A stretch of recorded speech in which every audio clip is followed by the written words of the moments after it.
Hello, everybody, from the chilly confines of Pennebaker Hall. I'm here to deliver what will hopefully be the last of the Snow Sucks 2015 lecture series. Hopefully you are safe somewhere, not getting out in this mess, but if you have to get out, be very careful. Roads are slick, and this is weird, slushy stuff. Main roads are clear, so just be careful, okay? So, where we stopped last time was we were talking about the different types of regulation of blood pressure and how blood pressure could be regulated in several different ways. We talked about the short-term regulations. Okay, now we're going to talk about long-term regulations, which are primarily renal mechanisms. Okay, now the kidneys, when we talked about the short-term ones, we talked about baroreceptors, and baroreceptors, remember, are mechanoreceptors, and the mechanoreceptors can indeed adapt to the stimuli that they've been given. You give them long-term high stimuli, they're just going to adapt to it and say, you know what, this new set point, we're not going to tell you anymore. Okay, that does not happen with the kidneys. Kidneys are not going to adapt like those mechanoreceptors, as those baroreceptors will do. Okay, in other words, these mechanisms, renal mechanisms, are really going to be the ones that can handle long-term changes and try to make corrections and maintain homeostasis that way. The main way that it does it is the kidneys influence blood volume. Right? So if you have because an increase in blood volume will lead to an increase in blood pressure, and a decrease in blood volume will lead to a decrease in blood pressure. Okay, so hopefully that's sort of logical what happens. In real life, the kidneys, this process is kind of circular though, in the sense that when blood pressure goes down, the kidneys will start to retain water, will hold in more water, which causes the blood pressure to go back up. Of course, the blood pressure went back up, so the kidneys are going to allow you to eliminate water, so the blood pressure will go back down, and then you'll need to hold in more water, so the blood pressure will go back up, and it kind of balances. It's a classic negative feedback mechanism where it balances itself very carefully. Okay, so really these long-term renal mechanisms, as long as there's not something wrong with your kidneys, and your kidneys aren't malfunctioning, they work fairly well to maintain blood volume so that you can maintain a particular blood pressure.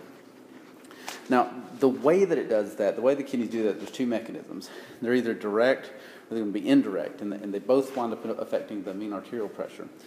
The direct mechanisms are really, and there's no hormones, no nothing involved with that. It's more of a mechanical mechanism, and it'll make way more sense when we talk about how the kidneys actually function, okay, because there's this little specialized capillary called the glomerulus, and literally it's going to be hydrostatic pressure that pushes the fluid out of there. Well, if blood pressure is lower, right, so our mean arterial pressure is lower, that filtration won't happen as readily because there's less force, literally less hydrostatic pressure pushing it out. And so you wind up retaining, you make less urine and you wind up retaining that fluid and your blood volume goes back up. It really, in turn, causes an increase in your mean arterial pressure. It really sort of works kind of just a mechanical situation, just mechanically works that way. The indirect ones are where hormones wind up being involved, in particular, a very elaborate system, very important system called the renin-angiotensin-aldosterone mechanism, winds up being an important way that your body can maintain blood pressure. What happens is that the mean arterial pressure drops. Okay, it winds up inhibiting the baroreceptors. The inhibition of the baroreceptors causes sympathetic activity, sympathetic nervous system activity, which winds up triggering the kidneys, specialized cells within the kidneys, to release a hormone called renin. Now, not hormone, but an enzyme called renin. Renin is going to go out and activate a molecule that's been floating around, a precursor molecule, that's been floating around the bloodstream called angiotensinogen. Angiotensinogen will turn into angiotensin 1 when activated by renin. Now, angiotensin 1 is not a very strong vasodilator, but it can be converted by angiotensin converting enzyme, ACE, okay, into angiotensin 2, which is a very good vasoconstrictor. I think I said vasodilator there, but vasoconstrictor. So it will constrict, that increases peripheral resistance. If you increase peripheral resistance, you're going to increase pressure. Okay, now it does other things as well. Angiotensin 2 actually goes and does other things. It causes you to be more thirsty. Okay, in theory, you're thirsty. You'll go get water. You drink that water. You increase your blood volume by drinking the water, absorbing that water. You also increase ADH release, and by the posterior pituitary. Remember, antidiuretic hormone makes you hold in more water. You hold in more water, your blood volume is going to go up, your mean arterial pressure goes up. The other thing that's possible that will happen is, and really one of the major ways angiotensin angiotensin 2 works, is that it activates the adrenal cortex to secrete the mineralocorticoid aldosterone, Aldosterone will cause the kidneys to reabsorb more sodium. Water follows the sodium back into the body, and you increase blood volume, and you increase mean arterial pressure. Okay, so all those things seem to work, and that's a very important system. We take advantage of that system when we give somebody ACE inhibitor drugs. Those ACE inhibitor drugs stop that process of converting angiotensin 1 to angiotensin 2, and therefore lowers the individual's blood pressure. So that's why ACE inhibitors are given for that. Now, at this point, we've talked about a lot of different things that affect blood pressure. Okay, and so one way to sort of sum all that up is this nice little convenient chart. Remember, you can make your little equation. Okay, the blood pressure is equal to the cardiac output times peripheral resistance. Now, obviously, you can't calculate that, but it does sort of give you an idea of which components are going to be moving in. And this is a really good example of things that will affect that, right? So you can see that peripheral resistance, if you look on the right side, peripheral resistance is obviously, longer body size is going to have more peripheral resistance. What are you going to do about that? Right? Your blood viscosity can change unless there's something wrong, dehydration, some sort of anemia, some sort of polycythemia. Unless there's something like that, that doesn't change that much. Okay, but the diameter of the blood vessels can change due to stimulation, sympathetic stimulation, or lack of stimulation, and that can change peripheral resistance. Okay, so and of course there's lots of things that affect cardiac output in various different ways, whether it be things that affect chemicals, decrease in pH or decrease in oxygen, and concurrent increase in carbon dioxide will cause chemoreceptors to activate the vasomotor centers and the cardiac acceleratory centers, like we talked about, and cause heart rate to go up, which causes cardiac output to go up, which causes your mean arterial pressure to go up. Right? And you really should take the time to sit down with these charts after you've studied and just talk yourself through them. Okay, that will be a good way for you to study. There's a lot of these charts, so you want to spend the time doing that. Now, most of you are wanting to do some sort of clinical something later, right? Whether it be OT, PT, nursing, something. You want to do something clinical, and it turns out that one of the main things, or one of the things that we check, as far as vital signs, is circulatory efficiency. Okay, that's what you're checking when you check somebody's pulse or you check somebody's blood pressure. Now, you also check, vital signs include respiratory rate, body temperature, those sorts of things. But we're going to focus here on the pulse and the blood pressure. The pulse can be, the pulse is really what you're sensing there is when the heart is in ventricular systole, that pumping pushes the blood out into arteries that have a component of that artery that is elastic, right? There's elastic tissues that are in those arteries, and they stretch. Okay, and they recoil, and you're feeling that recoil. That's what you're feeling when you're checking someone's pulse. It's an approximation of heart rate. Some of them are better than others, and this image that you have up here gives you an example of ones that people oftentimes take. You might have taken your radial pulse at some point, or you might have taken your common carotid artery pulse. Those are some of the main ones. The facial artery as well. A lot of times people check that one. So those are real common ways to take it. And the other thing to note is that these are really important places because they're stretching the most. That's why they're easy to palpitate through the skin. These are going to be major thoroughfares for blood. So oftentimes if there's some sort of major trauma, these are the ones that people pinch off to hopefully stop most of the blood flow. So it kind of works out well. You can use these as places for pressure points for tourniquets or for pinching off the vessels. Now, when you take blood pressure, usually take blood pressure at the brachial artery. And you use a blood pressure cuff or a sphygmomanometer. I can't say that word, but most people just say blood pressure cuff for good. And then what you do is you inflate the cuff. The cuff is sealed off. You use the bulb. You squeeze on the bulb. First, you open the air valve so you can squeeze on the bulb. You squeeze on the bulb and you inflate it to a certain pressure. Okay. Now, the valve needs to be closed at that point. It's a one-way valve. You push air in, air won't come back out. And so you push pressure in and you fill that cuff up. Now, there's a gauge that's associated with that cuff, and what you're doing is eventually filling how much pressure is in the cuff itself. When the pressure in the cuff overcomes the pressure that's in the blood vessel, it's going to block the flow of blood. All right, so that's what happens is eventually you stop the flow of blood through that. You then slowly but surely let the pressure out of the cuff through the valve, and when you do that, the pressure, in theory, you're doing it slowly. The pressure slowly goes down, and you're going to listen. You're going to have a stethoscope in. You're going to be listening. That's a auscultatory method. You're listening for these cortical sounds Okay, so you're listening for these sounds, and they're really distinct. Like when you hear them, when you finally hear them, it's really distinct. When you haven't done it before, it can be really difficult, or if there's people are talking or this or the other. So you'll get to do this in lab, learn more about that when eventually you have lab again, when you do the veins. So we have blood pressure cuffs and things like that. So you'll learn more about that in lab. Now, when you take blood pressure, there is a normal blood pressure. We expect the systolic, when the heart is beating, the pressure to be generated to be around 120 millimeters of mercury or less. We expect the diastolic, which is when you don't no longer hear those sounds. Okay, you expect that when the heart is resting, that pressure to be around 80 millimeters of mercury or less.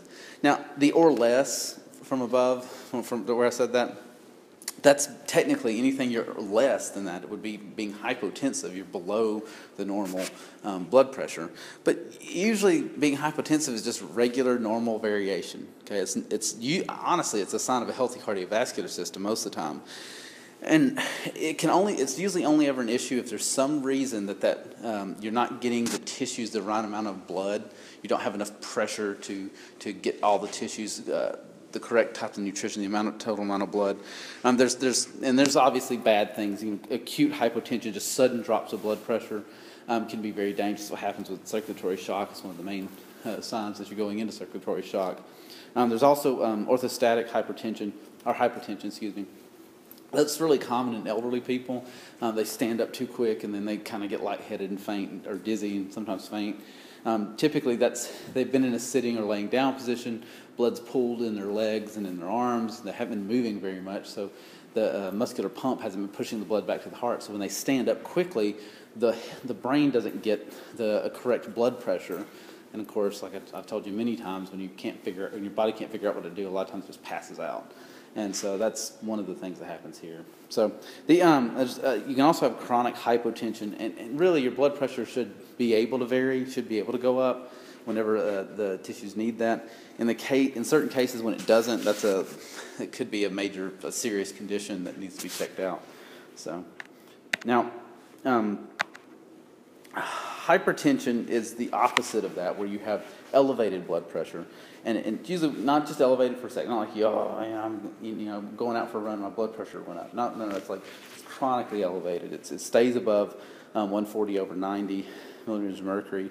Usually, and it depends on who you're talking to. Some people don't really go for the whole pre-hypertensive thing, but usually if you're in the 130 to 140 range for systolic and 80 to 90 range for diastolic, they'd start being kind of concerned and saying, hey, your blood pressure's going up. You're in this pre-hypertensive range, and you need to start looking at this and maybe doing things a little differently. Prolonged hypertension is a bad thing. Okay, it winds up putting stress on the heart. It can cause heart failure. It can cause vascular disease because it can damage the vessels. It can cause renal failure. It can cause stroke. Okay, so none of those things are good. You don't really want those. And the problem is that this is usually what people consider a silent killer, because for the first 10 to 20 years that you have high blood pressure, you don't notice it. You're asymptomatic. You don't have any way to know that. So you have to be, going to the doctor and seeing this that way, or checking your blood pressure at home. For the most part, why you have high blood pressure is not well known. Okay, so it really is just primary or essential hypertension. About 90 to 95% of the individuals that have hypertension, we don't know why they have it. They just do. Okay, we know that. Hey, and I've heard people argue that, hey, most people have it, must be okay. Well, you know what? People who don't have it don't die as early, so probably not okay. So we probably should do things to make sure that these pressure levels are taken down, pulled down. Individuals that have secondary hypertension, we do know what causes that. It's a very smaller proportion. Usually it's going to be something where, for instance, if a renal artery is obstructed, you're not going to be able to make urine appropriately because the kidney's not going to be functioning correctly. Your blood pressure is going to go up because of that, because you're not able to physically make enough urine. Kidney disease will do the same thing. There's certain endocrine disorders that will do that, where you're not generating enough urine and the blood volume goes up, and that increase in blood volume will cause an increase in blood pressure. That's easier to fix because you fix that problem, right? The person can get dialysis if their kidneys are failing. You can get the blood vessel fixed, hopefully. That kind of thing, so that you start regenerating enough urine so that the blood pressure goes down. Dealing with it that way, treating the underlying cause in that case, actually fixes the high blood pressure. Now, there's primary hypertension. We don't know what caused it, but we know there's lots of things that are risk factors for it. There's a couple things that are risk factors that, you know what, there ain't nothing you can do about it. Okay, one thing is your heredity. If you have a parent that is hypertensive, you're 2 times as likely to develop it when you become an adult. And individuals of African descent are actually more likely to develop than individuals of Caucasian descent.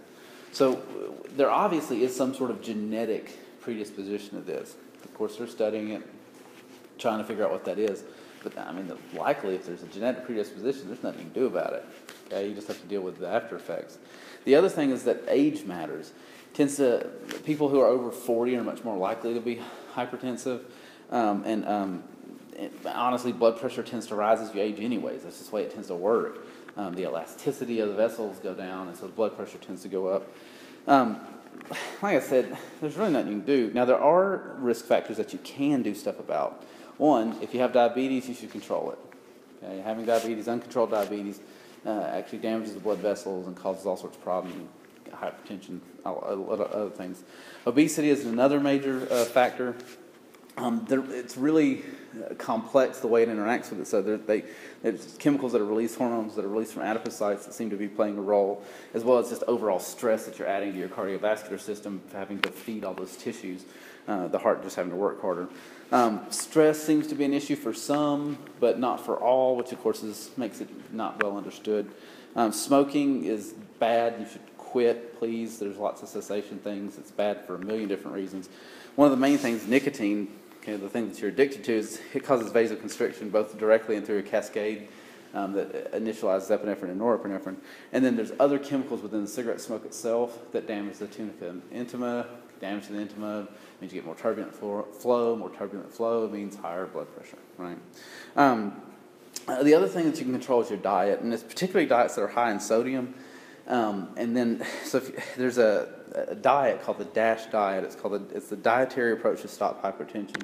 And I took this information from the National Institute for Health guidelines for this, and you can sort of see what they sort of expect you to eat and the kinds of things you could do in order to lower your chances for hypertension. And these are things that are good to do anyways. It doesn't really matter if it's for hypertension or if it's just in general. But you want to eat a decent amount of grains per day. You want to eat 4 to 5 servings of fruits, 4 to 5 servings of vegetables.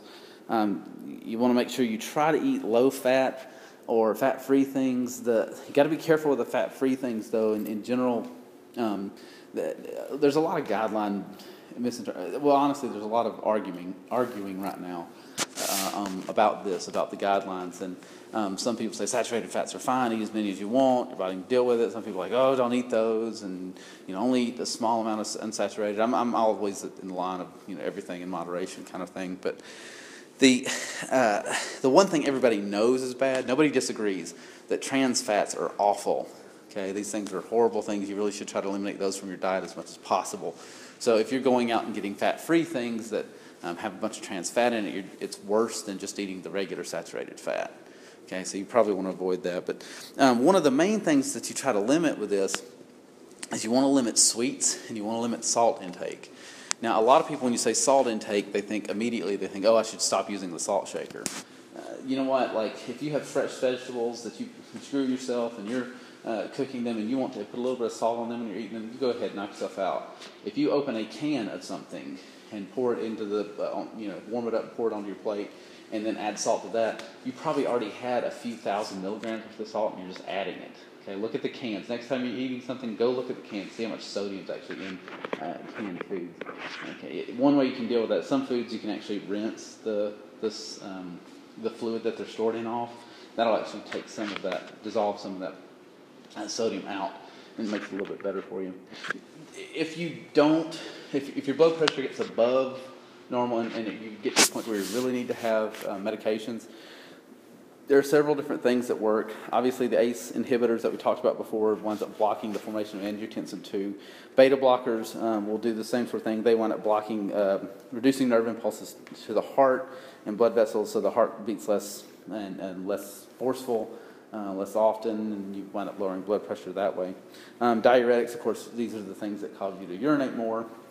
Again, lowering blood volume is going to allow you to do that. And there's several other different ones. You're more than welcome to read through those, but they all play a role. And if you know what they do, you can backtrack into how they're going to affect blood pressure. Okay, it's really kind of an interesting system. Now, the next major concept that we're going to talk about is this idea of tissue perfusion. And tissue perfusion is really just blood flow through body tissues. Now, there are really sort of four major goals or four major things that happen in four major places you get tissue perfusion. One is you get tissue perfusion when you're trying to deliver oxygen, nutrients to tissues, and when you're trying to pull waste out of those tissues. Those are both important things. Okay, you obviously, tissue perfusion occurs in the lungs when you're exchanging gases. And you also do have tissue perfusion that occurs in the intestinal tract and the alimentary canal, certain places within that canal, so that you can pull in nutrients into the body and pull in fluids into the body. You also tissue perfusion occurs in the kidneys when you're making urine. So all of those things are important. Those things are going to require some amount of blood moving through those tissues so that can happen. And typically when you're at rest, you can see this is on the right. You see like kind of an idea of the amount of blood that's going to each in milliliters per minute. The amount of blood that's going to each of those sections. Now, obviously, that changes whenever you're exercising, and the idea that it changes winds up being important. Okay, the best way for you to think about this, if you can just think about like, I need to get blood to places that need it. Okay, then all of this will make sense. Now, your brain always needs the same amount of blood. You do not need too much. You do not need too little. Okay, so like you can look at the heart. The heart it can have more blood when you're being active because it needs more. Right? The skeletal muscles, if you're being active, it's going to get a lot more blood than it would have had before. The skin, it gets a lot. Okay? You just wonder, why does the skin get a lot? Well, you'll see in a minute. Okay? When you're being active, do you need to make urine? No. Okay, you reduce that because you want to keep your blood pressure high so that you can, in theory, you're being active because you're running for something that's trying to kill you. Right? And so, your abdomen, same sort of thing. You're not digesting food. Okay, shunt the blood away from that. And then other random places as well, you're going to shut blood away from it. So if you can just think of it as a need-based system, then it sort of makes more sense. Well, if it's need-based, how does that work? Right? What kind of things can change? Well, it turns out there's two major concepts, two big things that can change. One is the velocity of the fluid flowing through the tubing can change. Okay, and that actually changes based off the tubing. And also, something called local regulation or auto-regulation can occur, which is going to play an important role in making these tissues do what they're supposed to do. Now, come on, I clicked you. There we go. The velocity of blood flow, when you think about velocity, what you're going to want to do is you're going to think about the velocity of the flow is inversely proportional to the cross-sectional diameter. Okay, now one thing you need to know is that when you're talking about cross-sectional diameter, you're talking about the combined cross-sectional diameter of all those tissues. So inversely proportional means if one goes up, the other goes down, right? So when the cross-sectional diameter goes up, okay, then that means that the pressure will go down. Now it's the combined region, okay, the combined velocity, excuse me, not pressure, but the velocity will go down. It's the total amount of cross-section. So when you look at capillaries, there's lots more of them. Okay, the lumens themselves are smaller. The individual diameters of the capillaries are a lot smaller, but there's lots of them. So it's all of those added together that winds up making this relationship work. Honestly, if you want to think about velocity and the speed at which the fluid can move through these tubings, if you just remember the fact that there is friction. Right, there's going to be this opposing force, this friction, and that the larger diameter vessels are going to have less overall friction because of laminar flow. Okay, right, that middle part's not going to have stuff dragging on it. Larger diameter vessels are going to flow faster. Okay, you're going to have higher velocity in those vessels. And so that's just a good way to help you remember which one's which. Of course, there's this fancy way of doing it. Somebody figured out a mathematical way to do it, so they made it fancy. Now, autoregulation is actually a fairly interesting thing, but really autoregulation is just what it sounds like. It's automatic adjustment of blood flow based on that tissue's particular need. It doesn't have anything to do with neural stimulation. It doesn't have anything to do with hormones. It's independent of itself. It's intrinsic. These tissues, this organ, is going to do something in some way that eventually causes the blood flow to change to come to it. Typically, your mean arterial pressure throughout the body is exactly the same, doesn't change. Okay, when you're looking at arterial pressure, it stays about the same. Until you start to dive off into the capillaries and starts dropping down, but then it's not arterial pressure, right? So it's the same, and you want it to be the same. Okay, your book uses a great example of talking about the water pressure in your house. Okay, like your water pressure in your house, you'd like for it all to be the same. You'd like to go turn on the sink and get a certain amount of water pressure and go to the bathroom, get a certain amount of water pressure, go to the other bathroom, get a certain amount of water pressure. You don't want that water pressure to change. And if you were to have to open it up to multiple places, you wouldn't like that water pressure to change either. Okay, so you have to, it's the same basic principle here. Cardiac output is just like your water provider. It's making sure that you get the same pressure all the time, and you'll adjust that cardiac output in order to get that.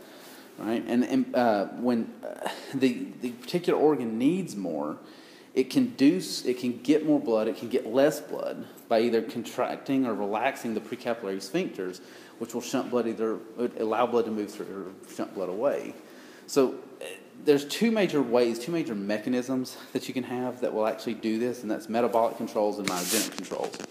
Now the metabolic controls, you can think of it as being like there's some sort of metabolic activity. If tissues are doing something, they're going to be making stuff. Now, typically, the best thing to think about is oxygen availability, because that's what blood is carrying there. It's oxygen that winds up being the thing that's carrying, one of the major things it's carrying. And so when a tissue is highly metabolically active, you expect the oxygen concentration to go down because it's using it. You also expect it to make lots of metabolic waste. And those metabolic wastes actually wind up being like paracrines. Right? They're chemicals, local chemicals, that act sort of like hormone-y type things, right? So they're going to sort of go, and they can cause certain things to happen. They cause either constriction or relaxation. Now, most of the time, what's going to happen is you're going to wind up with an increase in hydrogen ion concentration, probably because you have an increased carbon dioxide. You'll see a little later on that carbon dioxide and hydrogen ion concentrations are connected because of a buffering system, bicarbonate buffering system. So those are going to be important and going to work together. And also build up a lactic acid. These tissues are going to be making more ATP than they can recycle their NADH and recycle their NADs, and you're going to wind up making some lactic acid in the process. So between those two things, hydrogen ion concentration go up, pH goes down, and you get this activity. You also get an increase in potassium a lot of times. Sometimes it's adenosine, sometimes it's prostaglandins. All of those things will basically act in order to make, if you think about this, lower oxygen, you need more blood there, right? So what happens is that the tissues, that you get a release of the precapillary sphincters, they relax. The relaxing will allow more blood to move in. Okay, you also sometimes these things actually go, these paracrine substances actually go and cause the endothelial lining to release nitric oxide. Now, nitric oxide is a very, very, very good vasodilator. It's very brief. It goes away. It's got an extremely short half-life. It goes away, and its effects are very brief, but it dilates things really well, and it allows a lot of blood to move through. The diameter gets bigger. A lot of blood moves through. More blood gets where it's going, where it needs to go, into the tissues that need it. Right? So it's because it's close to where these chemicals are being released. There's other things like inflammatory chemicals that do the same sort of thing, histamines, prostaglandins, things like that also cause vasodilation. Now, in inactive tissues, you have lots of oxygen levels. So the oxygen levels are sufficient. And in that case, what oftentimes happens is that endothelins, which are chemicals released by endothelial lining, can cause vasoconstriction, actually encourage that vasoconstriction. Usually in a normal, resting, regular individual, endothelians are being released, nitric oxide is being released, and they battle each other. Whoever wins, usually they wind up balancing each other out, and you wind up getting kind of a stable contraction of due to sympathetic autonomic stuff. These things get as soon as they get out of whack. So hydrogen ion concentration goes through the roof because you're working out. The nitric oxide levels are going to be released in significant amounts. You get vasodilation, you get more blood there. Right? If you're not doing anything, there's going to be enough of the endothelin to actually counteract the little bit of nitric oxide you're releasing anyways, and you don't get any dilation. Okay, so now there's also myogenic autoregulation. So myogenic, hopefully myo, you're thinking, oh, muscle, it must have something to do with muscle. And so this is where this vascular smooth muscle is going to respond to stretching. Okay, so literally, now I've told you this before, smooth muscle, when you stretch it, it contracts in response to that. And so that's what happens. If you increase the intravascular pressure, raise pressure inside the vessels, it's going to make the vessel stretch. As that vessel stretch, it stretches smooth muscles, the smooth muscles that surround it in the tunica media. right? So those smooth muscles stretch, they respond to that, okay, and they contract. In doing so, like that contraction is going to wind up decreasing the blood flow, right? If decreased pressure, okay, can also cause vasodilation, right? So for some reason there's lower pressure available, you're going to vasodilate, okay, which is going to allow, because there's less pressure, the blood's being moved through slower. Okay, so you want to dilate, let more blood in, more blood goes in, get better tissue perfusion. Okay, so now, honestly, autoregulatory things are very rarely just one or the other. It's very rarely just going to be the myogenic or just metabolic. Usually it's both. Okay, so what's going on? I like this picture because it gives you, here's how the vasodilator is going to go, and here's how the vasoconstrictors are going to go, and all that sort of stuff.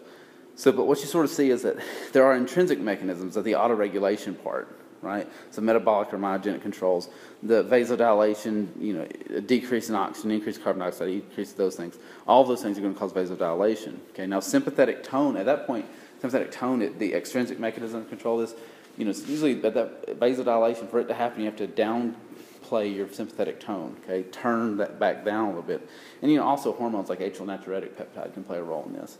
Okay, now when you're trying to vasoconstrict, okay, again, the myogenic cells are being stretched. You're stretching those things, it's going to constrict in response to that. You also have those endothelians that are being released that can play a role.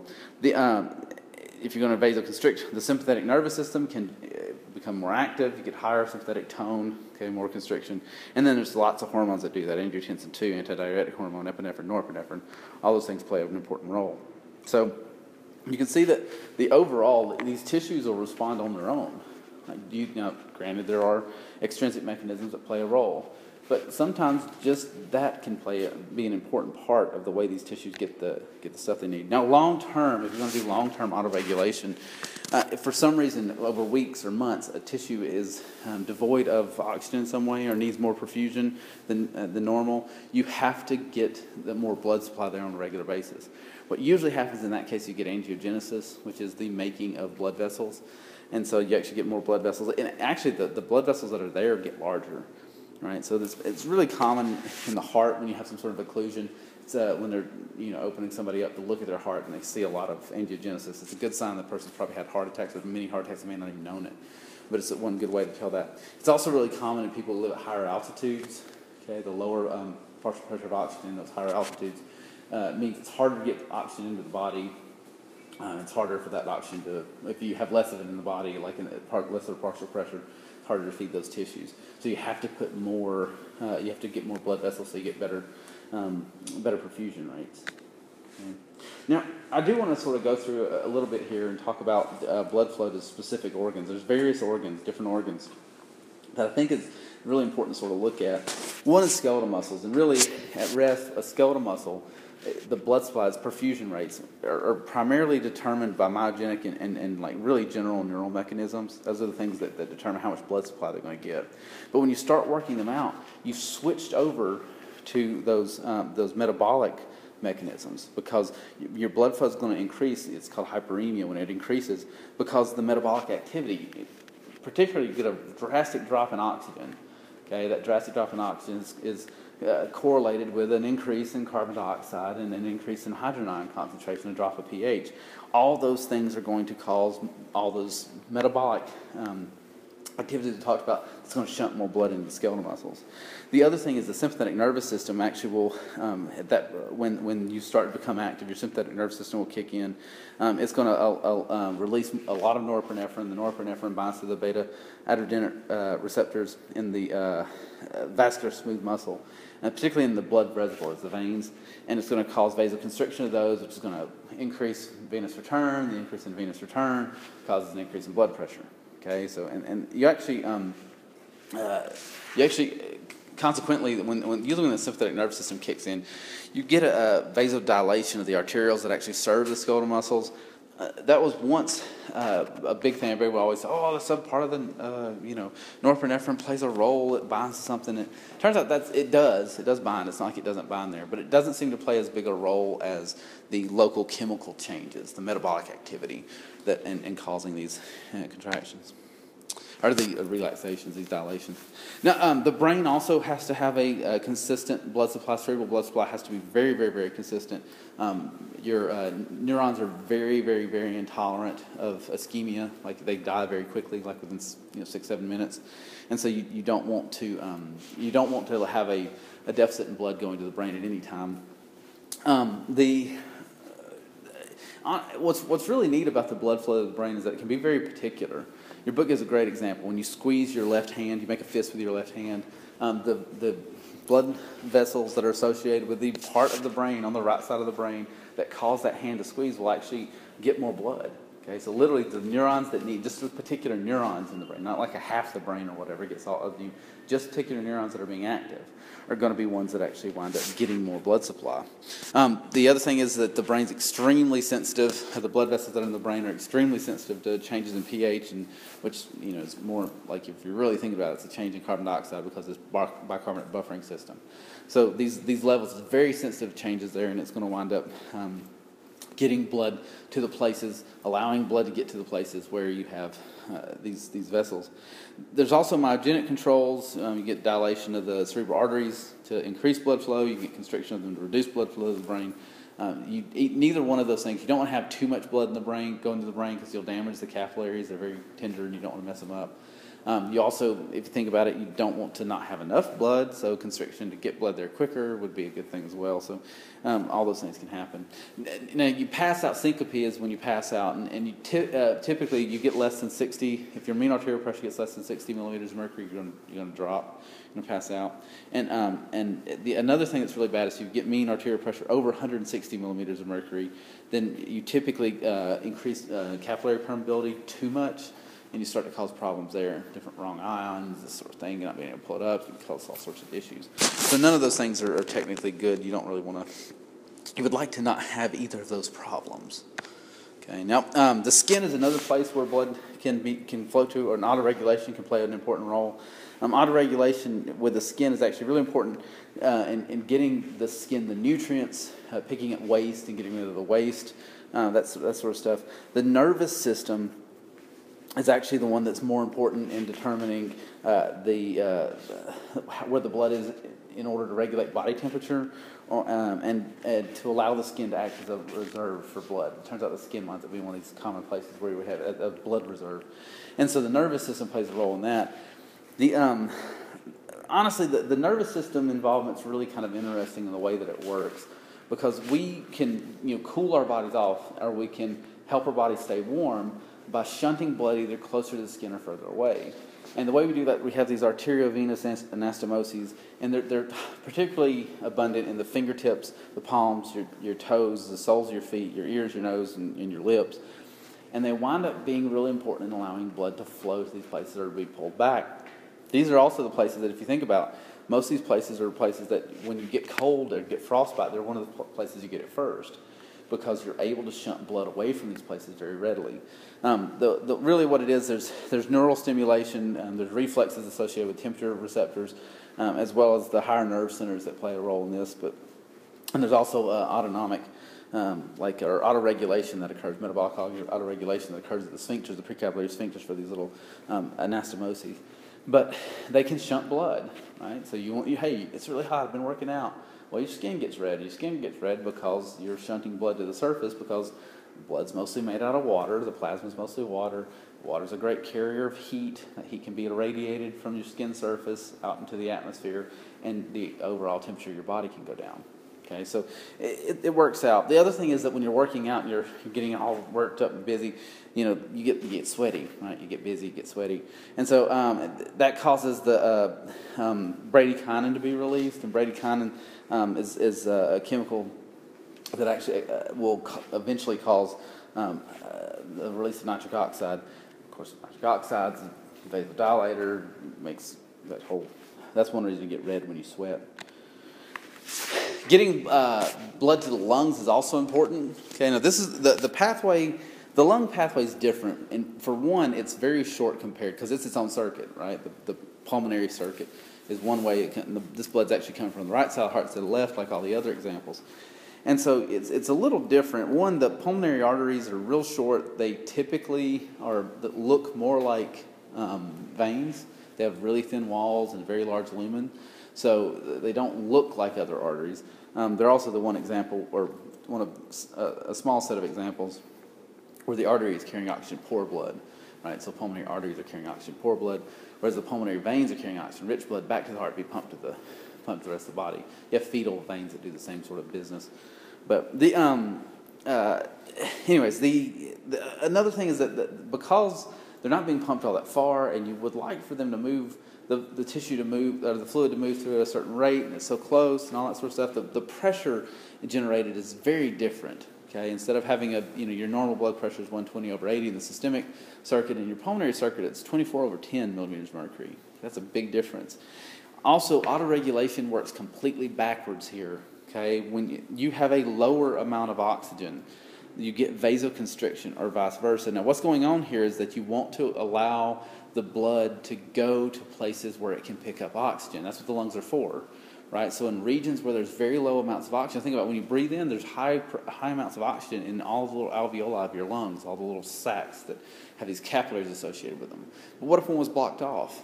Okay, what if you had a lot of mucus, or what if there's some sort of damage to that one in such a way that you don't have flow of air into that particular capillary? Do you want that capillary to get blood?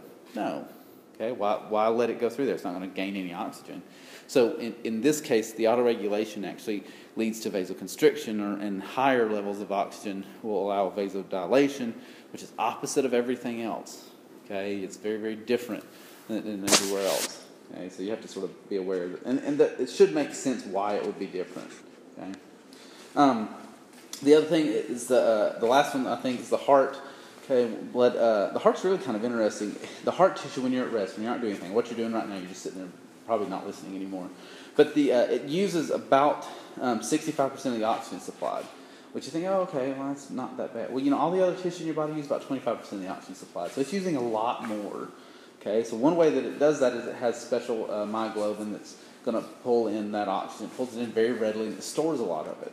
Okay, and so it needs to do that because it turns out that when the heart's beating during ventricular contraction, or ventricular systole, that you actually wind up stopping blood flow because the contraction of the heart, the physical actual squeezing of the heart, squeezes the blood vessels shut, and so you're not getting perfusion into the myocardium when the heart's actually beating. It's only when the heart's in diastole, when it's resting, that you get perfusion.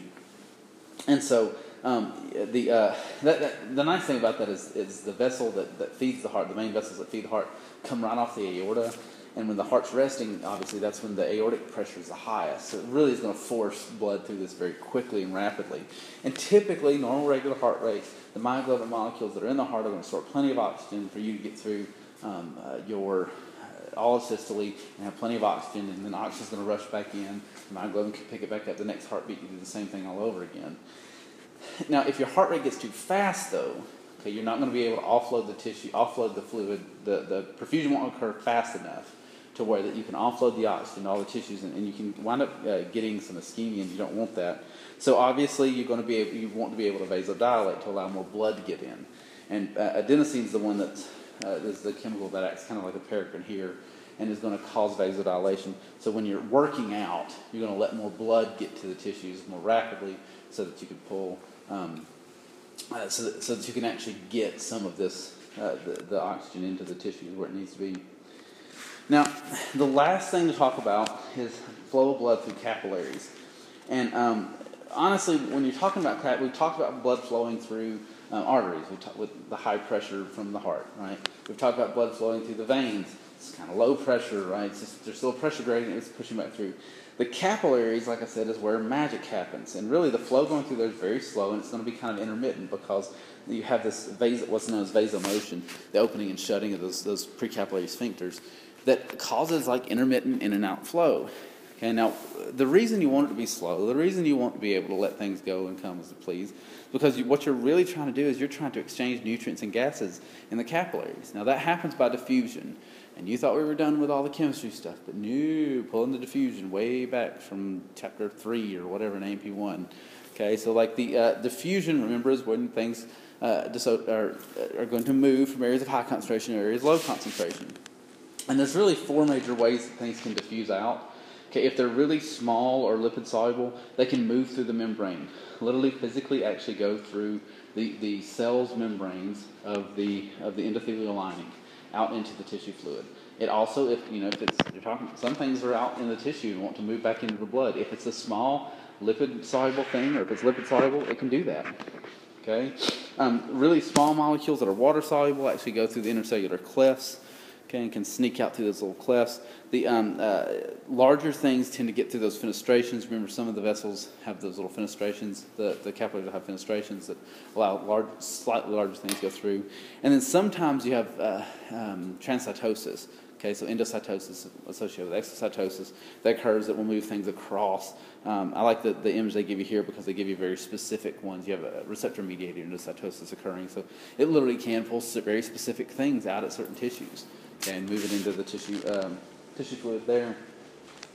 Now, really, there's two major things that are going on. There's that diffusion, but there's also the bulk flow of fluids. You got to remember, there's pressure. There's a decent amount of pressure coming in from the arterial side. And when that fluid moves into the capillaries are thinner, okay, and those little clefts are present all of a sudden. So the fluid can actually be forced through those intercellular clefts on the arterial side of the capillary. Now that means tissue fluid actually physically leaves, like plasma, the plasma extract, all this other stuff, winds up leaving. Okay, it turns into tissue fluid and gets out into the extracellular space, the interstitial space, okay, around that capillary. The fluid then gets pulled back in on the venual side. Okay, so some of that fluid is going to move back in because you wouldn't want it to all stay out. If it all stays out, you wind up dying very quickly. Okay, you literally would lose all your plasma in a 24-hour period, okay, into your tissue fluid. So you've got to pull it back in. And you pull most of it back in. The little bit of fluid that doesn't get pulled back in, usually you can see this little lymphatic capillary, this little green capillary that's sticking out through there. The lymphatic system will pull that stuff back in and then dump it back into the bloodstream, little other place. And that's part of what we'll talk about in chapter 20. So you'll get another lecture about that. It's more of a planned one than a snow one. So, now, on the arterial side, and this is the way you want to sort of think about this. When you're talking about the pressure changes that actually wind up making these things happen, it's very mechanical.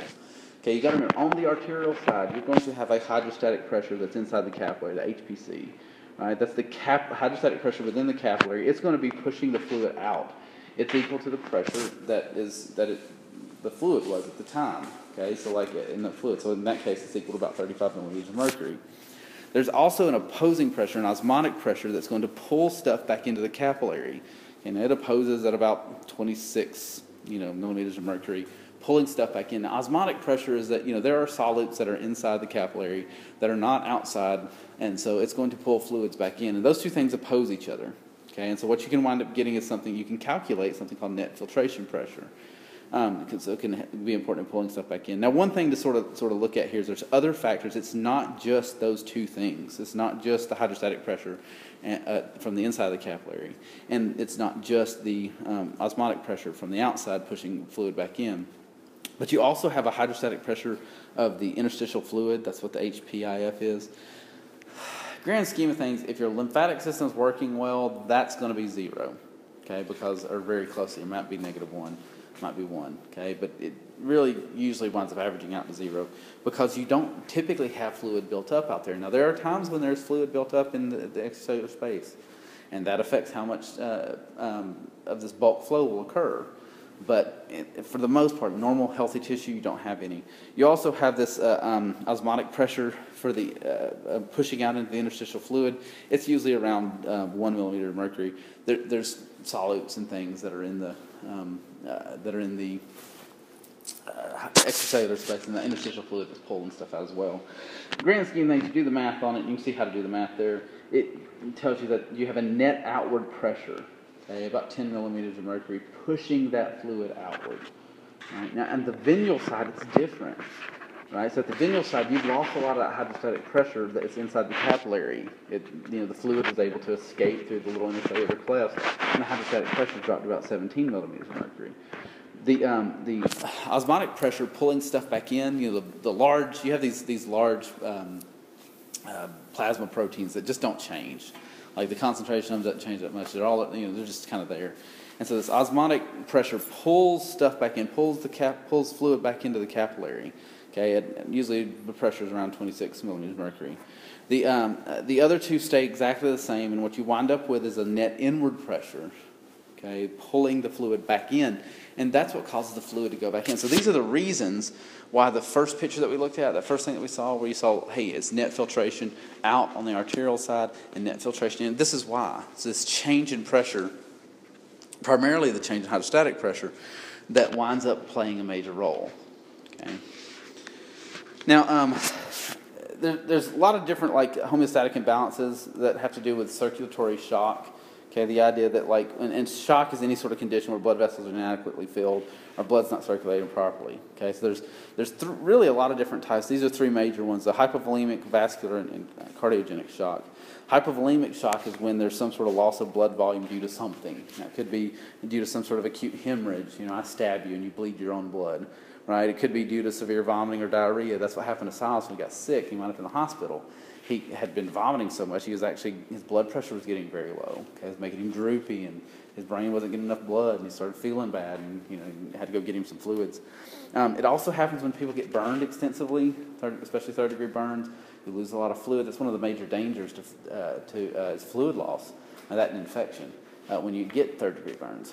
Okay, so it can cause this hypovolemic shock. There's also vascular shock. Vascular shock is a loss of vasomotor tone. That could be due to a lot of different things. One is anaphylaxis, which is what we call anaphylactic shock. That's a severe allergic reaction to something. Septicemia, which is also known as septic shock, where you have bacteria living in your bloodstream. It turns out bacterial toxins are oftentimes very, very, very good vasodilators. Okay, and so suddenly, vasodilate when you shouldn't, there's not enough. You can't get blood to the places they need to go. You can also have some sort of autonomic nervous system regulation failure, which is called neurogenic shock. Okay, so there's lots of different things like that. And cardiogenic shock is just where the pump screws up. Okay, you had a heart attack, your heart's not working right, your pump's not working. So there's lots of different types of that.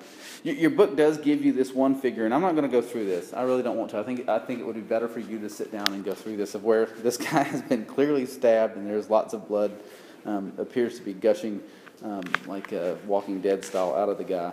So it tells you, it goes through and it points out each of the things and what the effect would be in order to hopefully maintain blood pressure. Okay, that's the goal. You're losing lots of volume, blood volume. Make your blood pressure drop. You would like to get that back up. So these are all ways that can do that. I think you should go through this. I don't want to go through it at all. Okay, I want you to go through it. Now, if you have questions, I would like for you to come to me, okay, and talk about it. Now, look, hey, that is it. That is the end. Enjoy your spring break. Okay, spring break 2015. Woo! And of course, like we keep tweeting over and over again, safety first. Y'all be good. Y'all be careful. I will see you when you get back. I hope. I'm getting tired of not seeing you. It kind of feels weird to talk to myself this much. I miss having class, to be honest with you. All right, y'all. Be good, and I will talk to you soon.